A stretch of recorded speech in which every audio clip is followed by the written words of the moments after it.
안녕하십니까. 자, 이번 시간은 철근 콘크리트 문제 195번 아치 설계 기준으로 가장 틀린 것은 해가지고 나왔습니다. 그러면 아치는 일반적으로 상부에서 내려오는 하중을 보통 이 수직 하중을 압축력, 지압력으로 바꿔주는 구조가 아치 구조죠. 그래서 1번 지문에 아치의 축선이 고정하중에 의한 압축력선이나 또는 고정하중과 등봉포 하중에 일반적으로 하중이 작용된 상태에서 하는데, 그때 그 하중은 2분의 1을 제하된 상태로 봐서 우리가 압축력선과 일치하도록 설계를 우리가 해 주셔야 됩니다. 그래서 그 제하되는 그 하중 개념에 대해서 알아두시고, 이건 5분의 1의 개념이 아닌 2분의 1의 하중이 제하된 것을 해서 그때 압축력선과 일치되도록 설계를 해 주시면 됩니다. 그리고 두 번째, 아치 축선은 곡선으로 되어 있기 때문에 경관이 긴 아치의 경우는 힘자굴 또는 힘 및 비틀림이 동시에 받아 일어나는 자굴에 대한 안정성 검토를 수행을 해야 되는데, 그래서 2번에서 이제 주의할 거는 이거는 거기다가 더 추가적으로 그 안전성을, 자굴에 대한 안정성 검토는 수행은 반드시 해야 됩니다. 자굴에 대한, 그래서 이 안정성 검토적인 측면은 반드시입니다. 안정성 검토 수행 의무가, 수행은 이거는 반드시 우리가 해줘야 된다는 점을 꼭 기억하십시오. 반드시입니다. 반드시 해줘야 됩니다. 자, 그리고 3번에 아치 리브의 단면 형상은 경관에 대한 높이, 비나 아치 축선, 재료의 강도, 시공 방법 등을 고려해서 선정을 우리가 해주시면 되고, 네 번째, 아치 리브의 기초는 아치 리브 단부에서 발생하는 발력에 충분히 저항할 수 있도록 단단한 지반 위에 놓여주시면 됩니다. 5번 한 문제 보시고, 그 다음에 197번 문제 아치 하나 더 보면 요 문제가 좀 더 중요하죠. 그래서 197번 문제 봐두시고, 그 다음에 그래서 1번에 철근 콘크리트 아치는 축방향 철근의 아치의 리브 폭은 1m당 600제곱미리 이상 해주고, 그 다음에 상하면의 철근을 우리가 합하여, 요거는 상하면 둘 다 합해 주셔야 됩니다. 합해서 알아두시고, 콘크리트 단면적에 0.15% 이상 배치해 주시면 됩니다. 그래서 이 철근에 우리가 얼마만큼 배치하는가 기준 명심하시고, 철근은 콘크리트 단면적의 철근 단면적은 0.15%. 그래서 1번 지문은 포인트가 이겁니다. 그래서 상하 철근의 합으로 잡는다. 상하 철근에 합으로 해서 합하여 콘크리트 단면적에 이 철근 단면적이 콘크리트 단면적의 0.15%가 돼 주시면 됩니다. 0.15%. 그래서 알아두시고 이상 우리가 대주도록 해주시면 됩니다. 그래서 합해서 합니다. 상하 따로따로 하는 것이 아니라 합해서 0.15%가 되어주시면 됩니다. 그리고 2번에 아치 리브의 상하면의 행방향 철근은 요거는 아치 상하면의 행방향 철근 D13 이상 개념으로 하는 게 아니고, 그래서 요걸 약간 그래서 아치 상하면의 행방향 철근을 D13 이상 또는 축방향 철근 지름의 3분의 이상을 사용하되 그 경과는 축방향 철근의 15배 이하 또는 300mm 이하, 그다음 아치 리브의 최소 지수 중에 그러면 지금 현재 우리가 한 것은 그래서 기억하시면 철근 지름의 축방향 철근 지름의 15배 됩니다. 그리고 300mm 이하. 그리고 그래서 아치 리브의 단면 최소 지수 중 가장 큰 값을 우리가 사용하게 되는데, 우리가 알아두실 거는 거기에서 여기에서는 그 2번 문제 앞에다가 기본적인 거 하나만 정리하도록 하겠습니다. 일단 2번은 그래서 작은 값이 아니라 그 세 가지 중 큰 값을 쓰는 것이 기본인데 2번 문제 앞에 아치 리브의 상하면이 자 가는데 이거 대신에 자 우리가 요걸 기준 잡아 두시면 됩니다. 문장이 자 이 축방향 칠근의 직각에서 직각인 행방향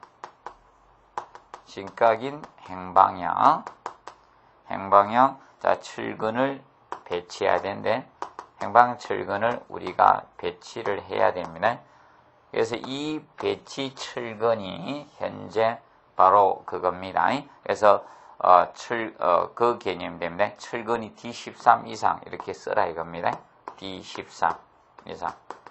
즉 의미하는 바가 앞에 문장이 조금 날라갔기 때문에 조금 이해가 힘든데 축방향 칠근의 직각인 행방향 칠근의 배치 요 개념이 현재 D13 이상 또는 축방향 칠근 지름의 3분의 2 이상을 사용하라는 겁니다.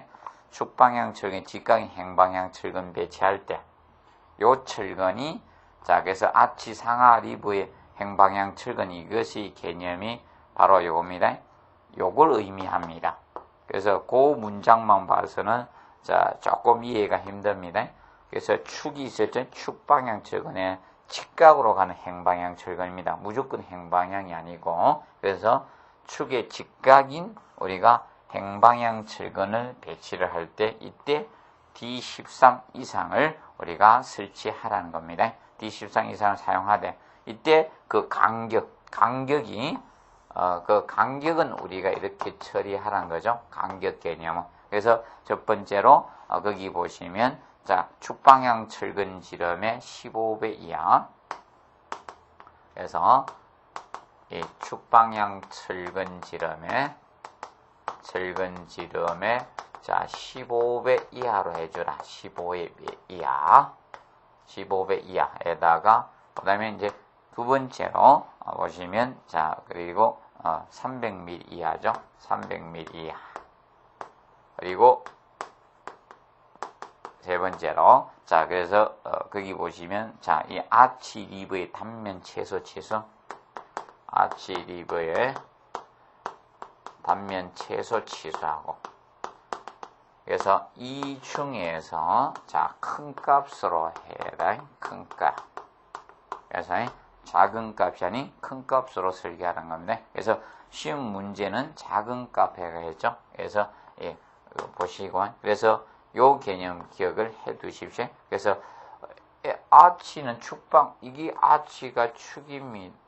아치 축을 뜻하죠. 그러면 아치 축이 이 개념이고 그럼 이쪽으로 가는 철근이 축방향 철근이고 축. 그러면 그게 직각인 이 행방향 이리 가는 철근. 그래서 이렇게 직각으로 가는 이 철근에 대해서 이렇게 간격에 대해서 정하고 있는 겁니다. 그래서 혼돈하지 않도록 하십시오. 그러면 자, 이 축방향 철근 이쪽으로 가는 철근이 주 메인이죠. 메인입니다.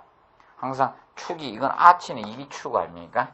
이쪽이 축이니까 이 축이고 여기 직각인 행방향 철근 배치할 때 이거는 D13을 우리가 가주라는 겁니다. 그 개념을 알아두시면 되겠고요.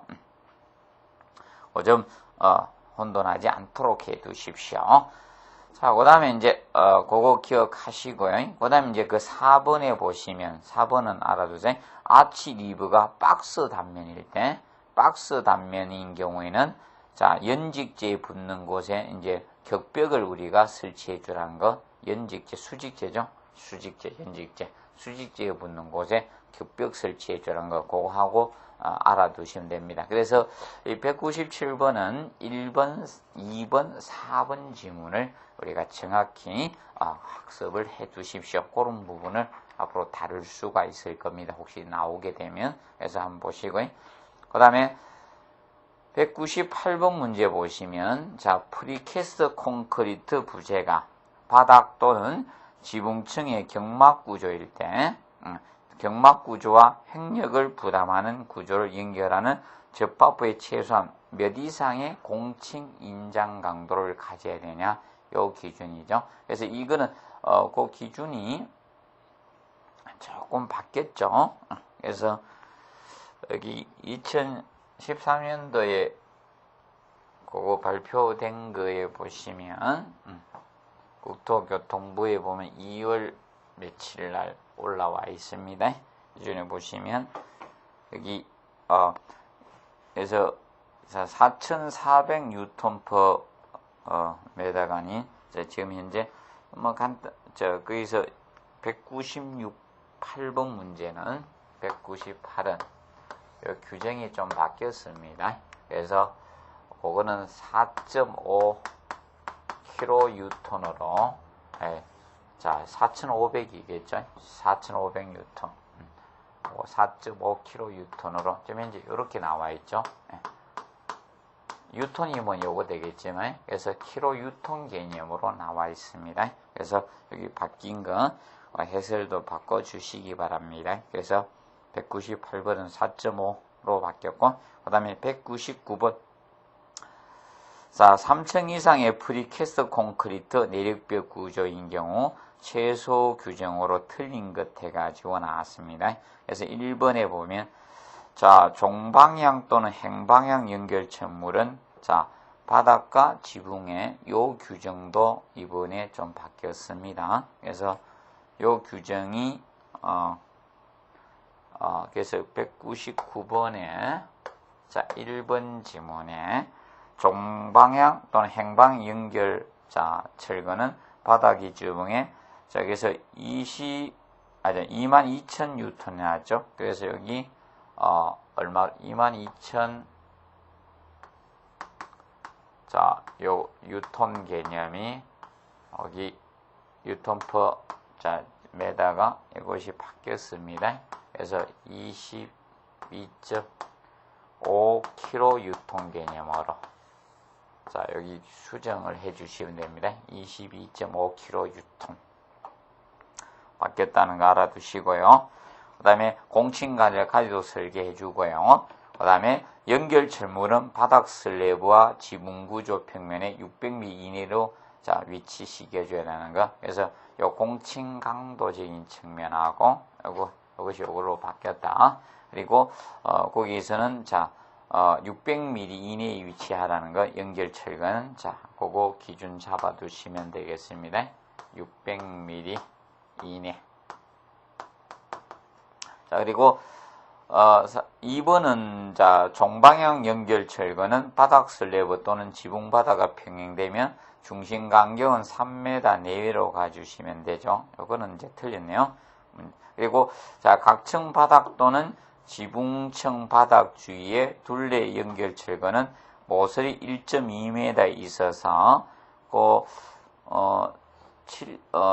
71,000 뉴턴이라고 나왔는데 공층 강도가 이것도 이제 3번 규정도 수정을 해 주시고요.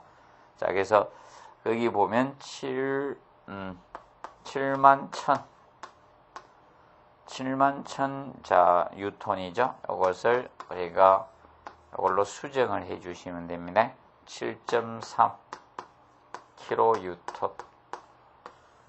이제 요번에는 전부 다 킬로뉴턴 단위, 뉴턴 단위로 뭐 킬로뉴턴을 많이 쓰고 있네요.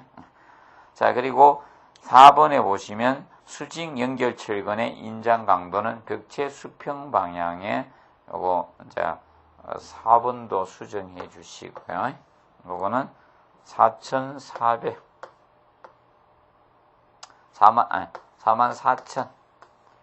뉴턴 이것을 4.5 킬로 뉴턴으로 수정해 주시면 됩니다.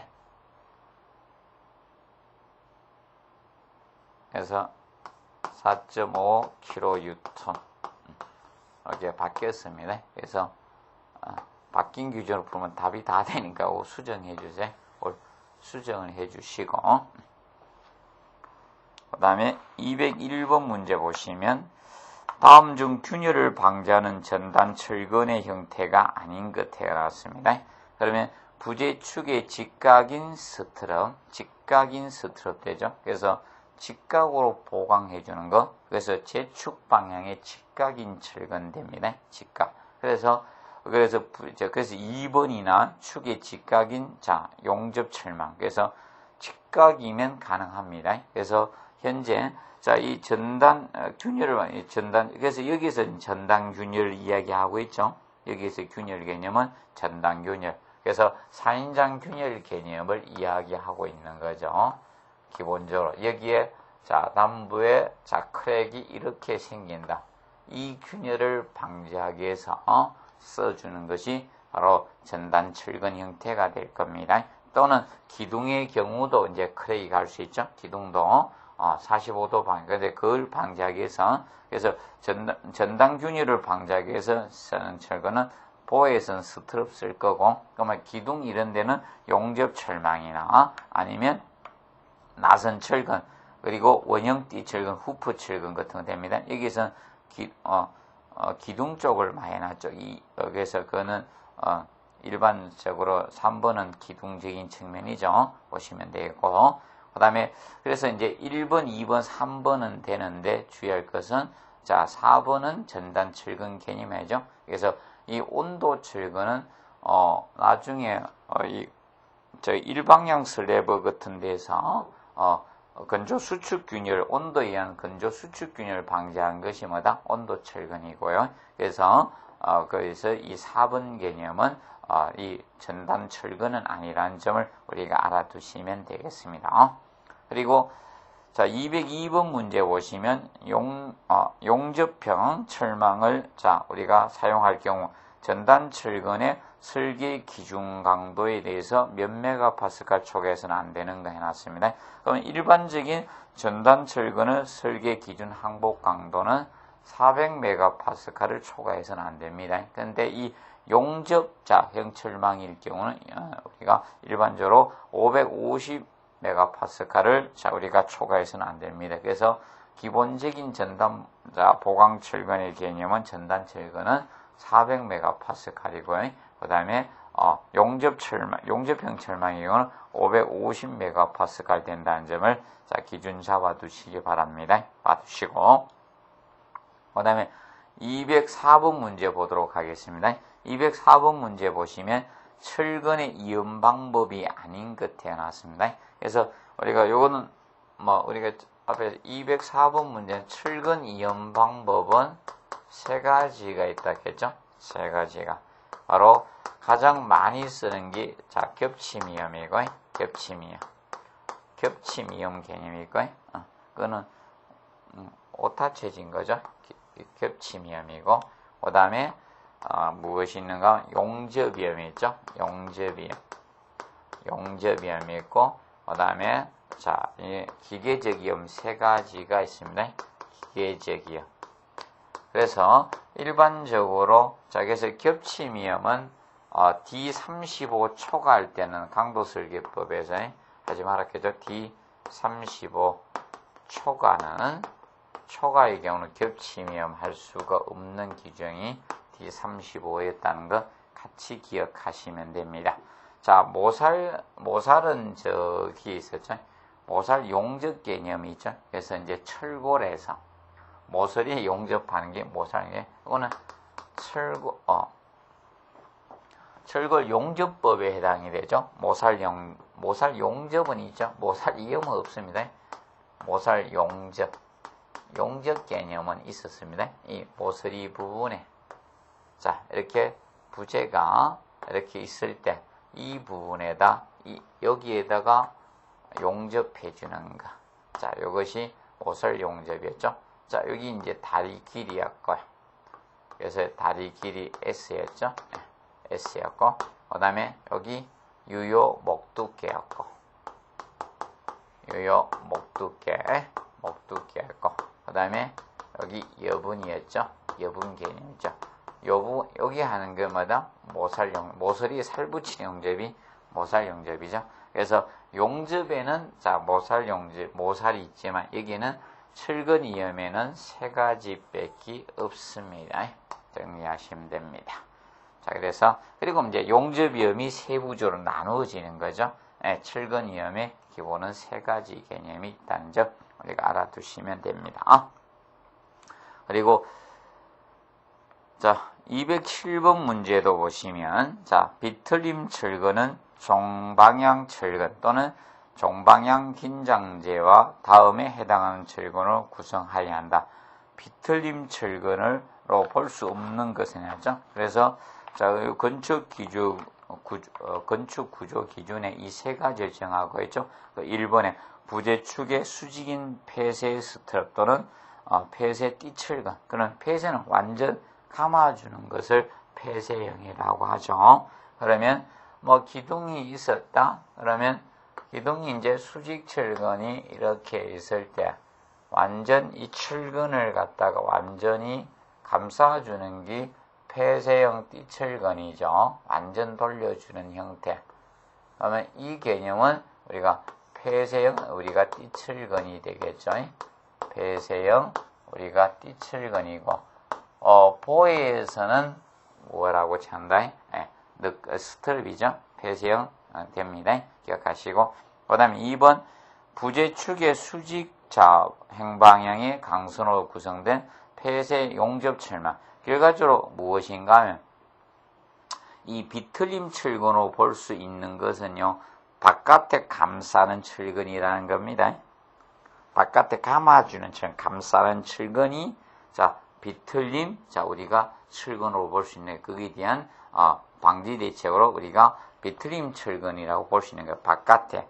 그러면 쉽게 이겁니다. 여러분들이 이 파이프 같은 게 이렇게 비틀려가면 안 비틀어지죠.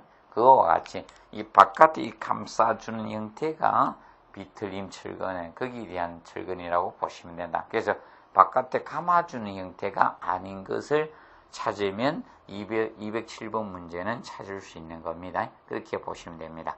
그래서 그러면 지금 현재 폐쇄형 용접 철망도 바깥에 이렇게 감싸주는 형태고요. 그 다음에 자 3번에 철근 콘크리트 보에서의 나선 철근이죠. 나선을 이렇게 돌려주는 철근. 자 그래서 전부 다 바깥에 감아주는 것들이 바로 이 비틀림 철근에 해당이 된다고 보시면 됩니다. 예. 그래서 볼 수 없는 것은 그런 벤트 철근은 사실 보여서 이거는 축방향 철근이죠.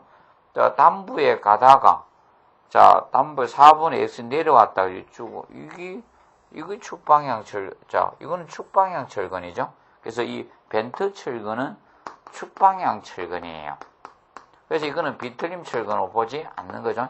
축방향인데 단지 굽힌 철근 굽혔다는 거죠. 굽힌 축방향 철근이 벤트 철근이잖아요. 굽힌 축방향 철근. 그래서 이거는 비틀림 철근으로 보지 않는 거다. 축으로 가는 것은 비틀림 철근 개념이 아니라는 점을 우리가 기억을 해 두시면 되겠습니다. 정리해 두시고. 그래서 4번은 아닙니다. 그 다음에 209번에 보시면 자 인장철근 D32 그리고 공칭 직경이 주어졌네. 3.18이다. 1cm. 그리고 공칭 단면적 주어져 있습니다. 그래서 7.942제곱cm 정착 시기인데 소요되는 기본 정착 길이를 자 우리가 찾아라. 찾을 길이는 단 FY 철근의 항복강 자 FY가 아닌데 그거는 콘크리트 압축 강도니까 그래서 FCK가 되겠네요. 그래서 콘크리트 강도니까 그래서 그거는 FI가 아니고 그건 좀 수정을 해주면 될 것 같고요. 그래서 콘크리트 압축 강도죠. 그리고 21메가파스칼 그리고 항복 강도 FI는 350메가파스칼 주어졌습니다. 그래서 이건 한 번 더 풀어봅시다. 기본 정착 길이는 앞에서 푸른 것 같은데.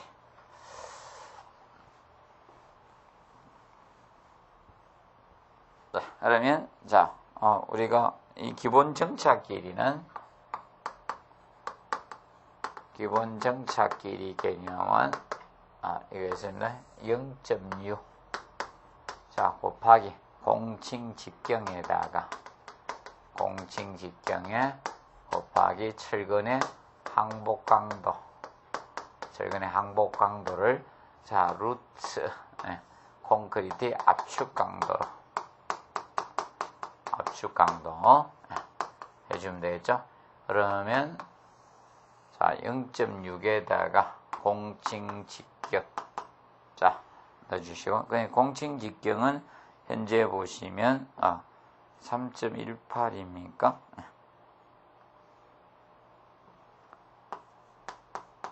그 다음에 항복 강도가 350 그리고 콘크리트 압축 강도가 21이 되겠죠? 21 루트 대비해서 풀어주시면 되겠죠? 보시면 되고 그 다음에 210번 보시면 210번 문제 자 폭 300mm 유효 깊이 자 유효 깊이가 500mm이고 자 그 다음에 여기서 단면적이 2000제곱미리고 그 다음에 자 콘크리트 압축 강도가 28MPa 그리고 FI 철근의 항복 강도는 400MPa인 직사각형의 보가 있다. 등가 직사각형의 응력 블록의 깊이를 구하는 등가 블록 깊이 구하는 문제를 했네요.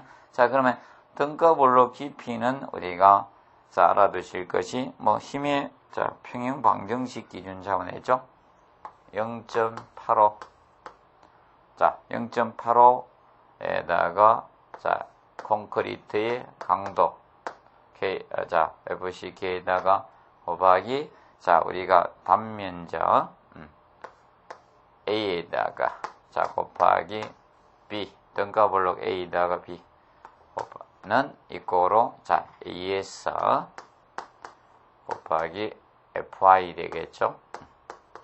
자 그럼 지금 현재 구하고자 하는 것이 등가 블록 깊이 자 우리가 A를 구하는 개념이죠. 그럼 이걸 미지수 X로 두면 되니까 그러면 이걸 갖다가 자 그러면 A가 앞으로 나가니까 미지수가 나가니까 그러면 나머지 요소를 이 AS 곱하기 FI를 곱해서 자 나머지 요소로 나누어 주면 되죠. 그러면 0.85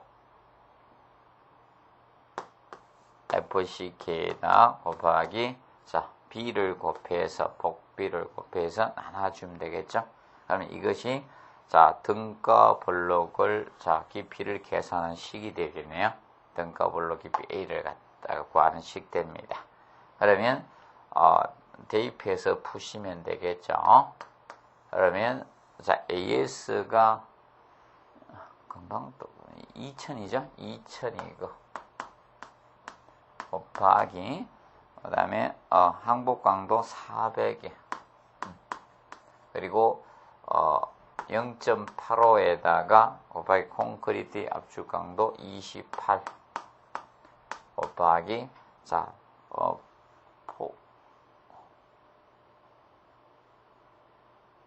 폭이 300 나오죠? 300 나오네. 폭비를 곱해주면 되죠. 그러면 이제 계산기 두드려 보시면 대략 112. 얼마 정도 나오죠? 112.04 이렇게 나갈 겁니다. 그러니까 대략 112 자 미리 때문에 기억하시면 되고 그래서 요거는 210번은 그래서 2번 되겠네요. 2번 되어주시면 되고 그 다음에 자 211번 문제 자 구조용 강제 신부주의를 띠철근으로 보강한 합성구제의 규정으로 틀린 것 대가 나왔습니다. 그러면 구조용 강제 신부주의를 중심주의를 띠철근으로 보강한 합성부재 그러면 철골 구조를 해놓고 나다 여기에다가 바깥에다 철근 보강한 거네요. 그러면 SRC조 정도로 보면 되겠네요. 구조용 강제 신부 중심부주의를 바깥에 띠철근으로 보강해 준 거네. 합성부재적인 측면. 그러면 철골 철근 콘크리트 형태로 보면 되겠네요. 그러면 1번에 콘크리트 설계 기준 강도는 21MPa 이상으로 잡고 있습니다. 그래서 기준 잡아두시고 21MPa. 보통 여러분들이 경량 자 콘크리트는 15MPa이죠. 보통 콘크리트가 우리 18메가파스칼이고, 근데 여기에서는 21메가파스칼 이상이면 되겠네요. 그러면 21메가파스칼은 기본적인 내진 설계 때 콘크리트 설계 기준 강도하고 최소 기준이 같네요. 21메가파스칼 같이 가지면 되고, 그 다음에 이번에 신부로 사용된 구조용 강제의 설계 기준 항복 강도는 사용할 구조용 강제의 최소 항복 강도에 취하여야 하지만 보통 그 530이 아니고 350이죠. 350메가파스칼을 초과해서는 안 됩니다. 그리고 자, 띠철근 지름은 합성부재 단면의 가장 긴 변에 자, 우리가 50분의 1 이상이어야 돼요. 하지만 D10 철근 이상이어야 되고 D16 이하의 철근을 우리가 하여야 됩니다. 그것을 꼭 체크하시고, 그래서 철근은 D10 철근 이상에서 D16 이하로 우리가 해주시면 됩니다. 그 다음에 자, 4번 띠철근 내측에 배치되는 축방향 철근량은 전체 단면적의 0.01배 이상이고, 그 다음에 0.08배 이내로 우리가 한다는 점 알아두시고요. 그 다음에 이제 그 밑에 해설에 나온 거 요거 알아두십시오. 행방향 띠측은 수지 간격은 다음 중 가장 작은 값으로 우리가 하면 됩니다. 그러면 우리가 저거하고 비슷하죠. 그래서 1번, 2번은 같죠. 축방향 철근의 저 띠철근 일반 철근 콘크리트 기본적인 띠철근 관계하고 같죠. 축방향 철근의 16배, 그리고 띠철근의 48배. 그런데 여기 이제 하나 추가됐죠. 합성부재 단면의 최소, 이거는 합성부재니까 단면에 2분의 1배 해놨죠. 그래서 이 합성부재는 2분의 1배예요. 그래서 요 세 가지 중에 작은 값 한다는 거 같이 우리가 정리를 해 놓으시기 바랍니다. 학습할 때 그거 해 두시고, 그 다음에 그래서 13번 문제 봅니다. 그래서 구조용 묵은 콘크리트 설계 기준 강도도 자 18메가파스칼 기준 잡고 있습니다. 묵은 콘크리트 설계 기준 강도 18메가파스칼 알아두시고요. 그 다음에 저거하고 헷갈리면 안 됩니다. 우리가 미창 콘크리트 기준에서는 그거하고 혼돈하지 않도록 해주시고요. 그 다음에 215번 문제 보시면 구조형 강제 신부를 나선 철근으로, 자, 그러면 211번 문제는 띠철근으로 보강한 경우고, 요번에 나선 철근, 이제 돌려주는 나선 철근으로 보강한 경우 합성 부재에 대해서 다루고 있는 게 215번 문제죠. 그러면 1번에 콘크리트의 설계 기준 압축 강도는 21메가파스칼 똑같습니다. 그러면 자, 여러분들 띠철근을 돌릴 때도 콘크리트 강도는 동일한 강도입니다. 21메가파스칼 대해 주시면 되고, 그 다음에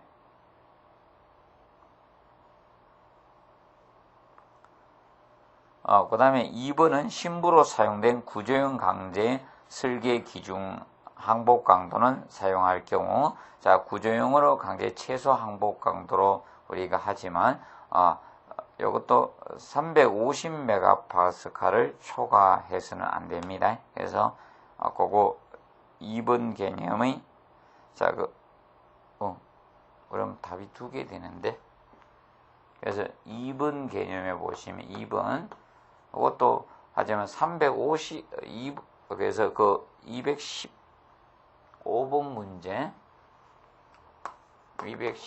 문제, 그래서 2번에 보시면 2번 요거, 자, 350메가파스칼입니다. 350메가파스칼을 초과해서는 안 됩니다. 메가파스칼을 초과해서는 안 됩니다.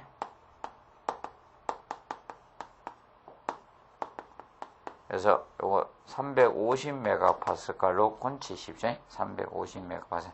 450이 아니라 350메가파스칼입니다.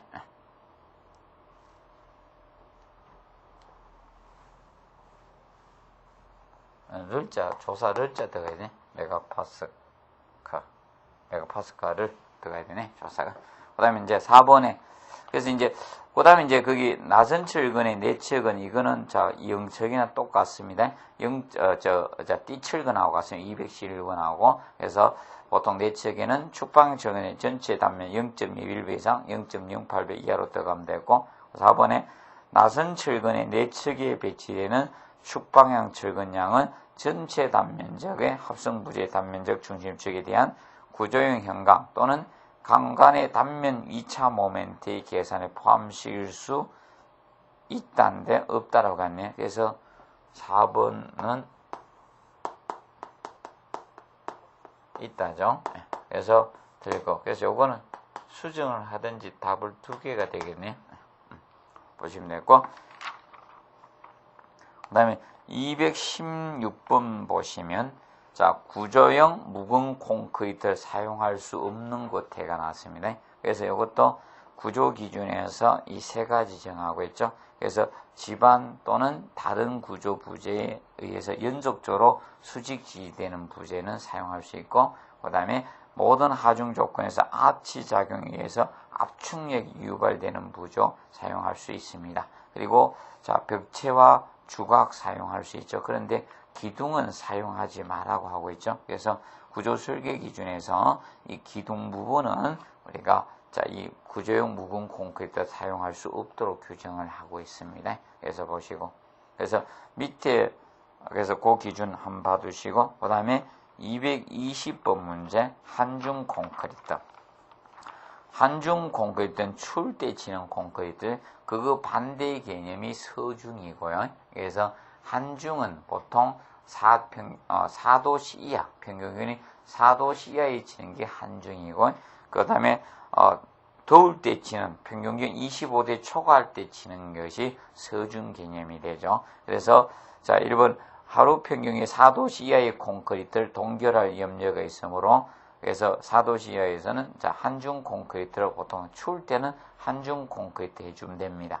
그리고 이번에 골재가 동결되어 있거나 골재의 빙설이 혼입되어 골재는 사용하지 않는 것이 좋죠. 이것은 빙결되어 있는 거 사용하게 되면 온도가 안 그래도 온도가 낮았는데 빙결된 거 쓰면 안 되죠.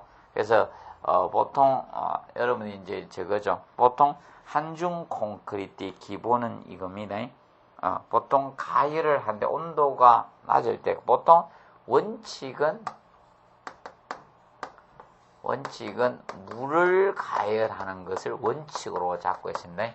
물을 가열하는 게 기본 원칙입니다. 그런데 0도씨 이하로 떨어지면 골재도 가열을 합니다. 영하로 떨어지면. 그래서 이제 예외적으로 우리가 0도씨 이하로 떨어졌을 경우 0도씨 이하로 떨어지면 이하가 돼서 이때는 골재도 가열합니다.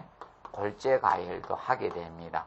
이때 골재 가열은 그러면 보통 0도씨 이상 되면 물만 가열하면 돼요. 골재 가열하는데 이거는 직접 가열을 하면 안 돼요. 불을 갖다가 골재 직접 가열해서는 안 되고 보통 간접 가열 형태로 우리가 해 주셔야 됩니다. 간접 가열 형태로 보통 갑니다. 그래서 그리고 어떠한 일이 있어도 저거 시멘트는 직접 가열하면 안 됩니다. 그래서 시멘트는 죽어도 가열하면 안 돼요. 시멘트는 가열이 높습니다. 어떠한 경우도 시멘트는 가열해서는 안 됩니다. 그래서 그 측면 알아두시면 되겠고요. 그 다음에 물 결합제 60% 이하고 공기 유냉제를 우리가 사용을 해주시면 됩니다. 그리고 221번 문제 서중 콘크리트 나옵니다. 더울 때 치는 거 25도씨 초과될 때 치는 콘크리트가 서중 콘크리트가 됩니다. 하루 평균 기온이 25 초과될 때입니다. 그리고 이번에 소요 강도 워크빌트 얻을 수 있는 범위 내에서 단위 수량이나 단위 시멘트량은 항상 적게 가해줘야 됩니다. 이거는 시멘트량이 많으면 보통 시멘트량이 많게 되면 어떻게 되는가 하면 단위 수량이 많으면 수화 반응에서 수화열이 동반됩니다. 안 그래도 여름이 더운데 수화열까지 동반되면 내부 온도가 너무 높아집니다. 그럼 내부 온도가 높아지면 콘크리트에 균열이 발생될 수밖에 없습니다. 그래서 최대한 그것을 작게 우리가 사용하는 것을 기본 잡고 있습니다. 그다음에 비후 빨리 탓을 해주는 게 기본이고, 근데 진영형 감수제를 사용한 경우라도 1.5시간 이내 우리가 탓을 해 주셔야 됩니다. 그리고 자, 탓을 시 온도는 높으면 안 됩니다. 콘크리트 탓을 시 온도는 보통 35도씨 이하가 되셔야 돼요. 그러면 콘크리트 탓의 온도가 높게 되면 들어가서 내부에서 수화 반응이 생기면 그 열이 너무 많이 생깁니다. 그래서 최대한 온도를 낮춰줘야 돼요. 그래서 콘크리트 탓을 시 온도는 35도씨 이하로 유지가 돼줘야 되고, 그 다음에 탓으로 적어도 24시간 등 노출면이 건조하는 이 없도록 수분 상태를 유지해 주는 게 좋습니다. 수분 상태. 그래서 기억하시고, 보통 수분 상태를 유지해야지 균열이 안 생깁니다. 그 점 봐두시기 바랍니다. 그래서 그 정도 일반 콘크리트에서는 그런 한 2가지 정도만 혹시나 한번 봐두시기 바랍니다. 그 다음에 마지막으로 227번 문제 장선 슬래브 보도록 하겠습니다. 227번 장선 슬래브에 대해서 장선 슬래브. 자, 이 장선 슬래브는 자 기본적으로 이거죠. 그래서 일반 슬래브에 자 장선을 갖다 설치해 준 거죠. 밑에 장선을 설치해 준 거. 이것이 장선 슬래브가 되는데, 그래서 이때 자 먼저 일부 장선의 폭은 100mm 이상. 그래서 요 폭이 너무 작아서는 안 된다는 거죠. 이 폭의 개념이. 그래서 보통 최소 100mm 이상에서 200mm 이하. 요 너무 크면 안 돼. 보됩니다. 그래서 200mm 이하로 해주고, 요 20cm에서 10cm에서 20cm 이하로, 자, 장선 폭을 잡아주라는 겁니다. 장선 폭은 요거고, 그 다음에 2번에 장선의 길이는 장선 최소폭의 최소한 3.5배 이하로 해주시고, 장선 깊이는 장선 폭의, 혹시 이 깊이는 장선 폭의 기본적으로 자 저걸로 해주라. 3.5배 이하로 해주시고, 그 다음에 장선의 사이에 이제 중심 간격은 750, 중심 간격이 아니라 이것은 안목치수로 잡죠. 안목치수. 그래서 안목치수. 중심 간격으로 따지지 않습니다. 안목치수로 따진다는 점 기억하세요. 안목치수. 그래서 안목치수 따져가지고 이것을 자 750mm, 75cm죠. 750mm 이하로 해준다. 중심치수를 따지지 않습니다. 장선은 안목치수로 따져준다. 기억하시고, 그 다음에 네 번째, 슬래브 두께는 50mm 이상 또는 자 장선 간격의 12분의 1 이상은 해야 된다. 12분의 1 이상. 그래서 봐두시면 되겠습니다. 그래서 장선 슬래브. 근데 이 장선이 이방향 장선 바닥 구조를 우리가 워프 슬래브, 와플 슬래브라고 하죠. 그래서 보시고, 그래서 이번 시간에 자 이 철근 콘크리트 부분을 우리가 했습니다. 그래서 구조 기준 문제가 많아서 시간이 조금 오래 했습니다. 그래서 이 구조 기준은 건축 구조 기준 앞으로 계속 난이도 조절하기 위해서 시험에 들어가셔야 될 겁니다. 그래서 여러분들이 구조 기준이 자 나는 꼭 전체를 다 보고 싶은 분들은 국토교통부 들어가셔가지고 법령 거기에 들어가서 훈련 고시 기준에 보시면 자 거기다가 이제 검색란에다가 건축 구조 기준을 치시면 건축 구조 기준 그 파일이 나올 겁니다. 그래서 그 파일이 한글 파일로도 되어 있는 것이고 PDF 파일도 있을 겁니다. 그래서 그거 가지고 확인해서 세부적으로 우리 부록에도 있긴 있는데 이런 데는 혹시나 오탈자가 있을 수 있으니까 그 구조 기준을 갖다가 살펴가지고 앞으로 계속 그러면 이제 시험을 치는 시기에 따라 약간씩 그런 것은 변할 수 있으니까 항상 그 법령란에 들어가서 확인하는 방법을 여러분들이 공부하셔가지고 자주 한번 보시는 것들이 좋을 겁니다. 그래서 거기 보면 한 몇백 페이지 될 겁니다. 그래서 우리 부록에는 한 200 몇십 페이지 정도 있는데 한 400페이지 가까이 되는 것 같은데 제가 페이지는 확인을 안 해봤는데 그래서 그걸 보셔가지고 고득 좀 받으시기 바랍니다. 자, 오늘 이 시간은 여기에서 마치도록 하겠습니다. 자, 수고하셨습니다.